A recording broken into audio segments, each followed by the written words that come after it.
Yeah, has anybody successfully, and I'll end with this, all right, because I'm fascinated by this topic with you. Has anybody sold you something that you were pleased with recently and that actually had to sell it to you? No, I don't talk to salesmen. I mean, there's something that I want to buy, I'll go online and buy it. And I will find out if it's something that that can be worthwhile, and I'll buy it. Um, but listen to the essence. The essence, and this goes back to earlier conversation as well. Is earlier part of the conversation is that it's earlier we were talking about truth being divorced from the need to convince. Mm-hmm. And I think that if you have something that is truly valuable, that you won't have to resort to trying to convince someone to buy it. I'm 100% on board with that. And so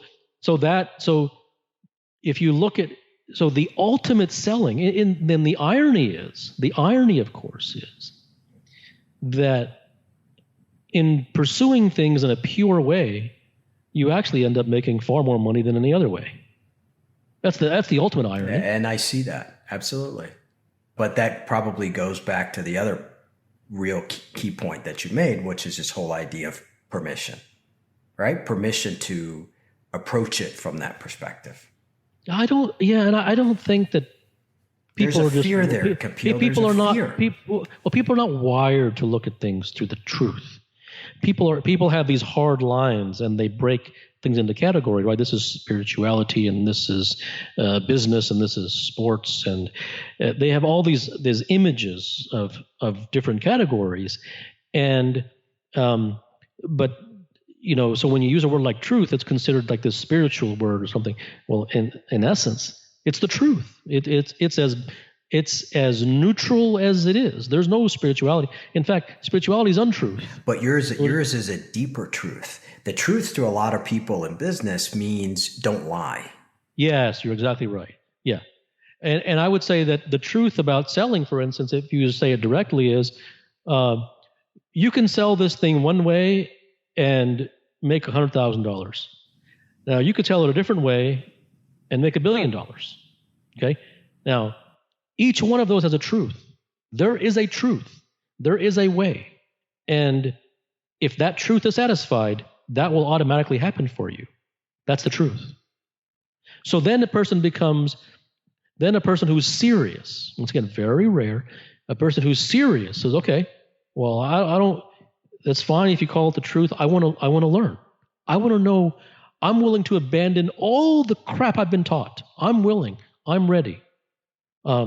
That's a human being that actually has the DNA to really get somewhere in rarefied air. And those are the people that, if nothing else, present a portrait of what's missing in the lives of most people who truly have a desire to be great.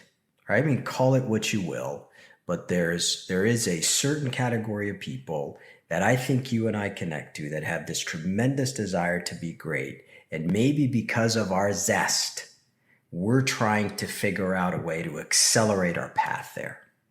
Whose path? Each of us individually. Yeah, I think very few people truly want to be great. Those who do find a way to get there, and they also happen to be the ones who are most receptive to learning things that are completely countercultural. Well, there's not a whole hell of a lot. There's nothing that you say that's conventional. So they've come to the right place. Yeah, if they've come at all. Yeah, probably a good idea to put a pause on this.